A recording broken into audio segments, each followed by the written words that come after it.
பார்த்தா தண்ணி இருக்கிற மாதிரி தெரியுது. நம்ம ஒரு நேரமும் பழைய வாட்டர் அங்கே கிடையவே கிடையாது.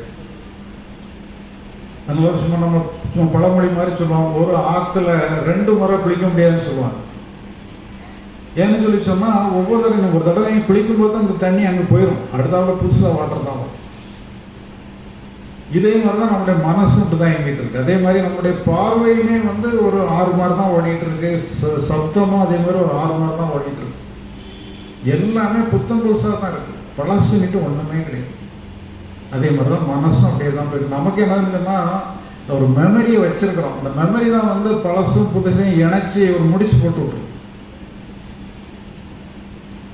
இப்போ நான் பிறந்ததுலேருந்து நான் இந்த வயசு வரைக்கும் இருந்துகிட்டு இருக்கிறேன்னு சொல்லி ஒரு மெமரி நமக்கு இருந்துகிட்டே இருக்கு.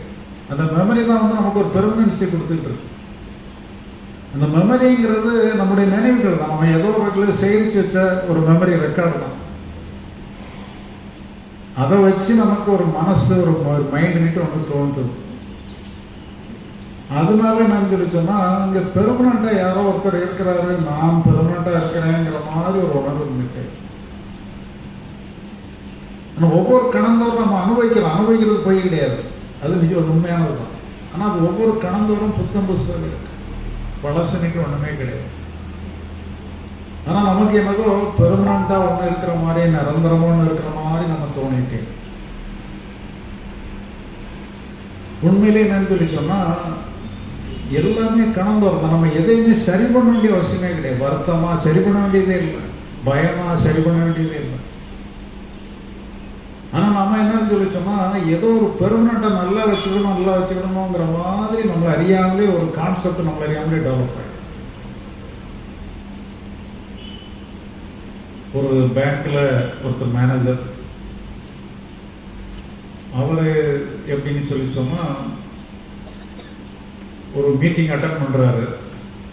அந்த மீட்டிங் மேனேஜர்களுக்கெல்லாம் உள்ள மீட்டிங். அதில் கலந்துக்கிட்டவங்க எல்லாருமே பேங்க் மேனேஜர்ஸ் தான். ஒரு தலைமை அதிகாரி ஒரு சொற்பொழி வாட்டிக்கிட்டு இருக்கிறாரு. கலந்துக்கிட்டவங்க எல்லாருமே மேனேஜர் தான். மீட்டிங் நல்லா ஃபுல் ஸ்விங்கில் போயிட்டு இருக்கு. அப்போ நம்ம சம்மந்தப்பட்ட மேனேஜருடைய செல்ஃபோன் ரிங் ஆயிருக்கு. ப்ரொசீடிங் ஆஃபீஸர் கோபம் வந்து, நீ எப்படி செல்ஃபோனை ஆஃப் பண்ணாமல் நீ மீட்டிங்கில் கலந்துக்கலாம் சொல்லி போட்டு அவருக்கு ஒரு பனிஷ்மெண்ட் ட்ரான்ஸ்ஃபர் கொடுத்துறாரு. அப்போ இவருக்கு பெரிய அவமானமாக போயிருக்கு.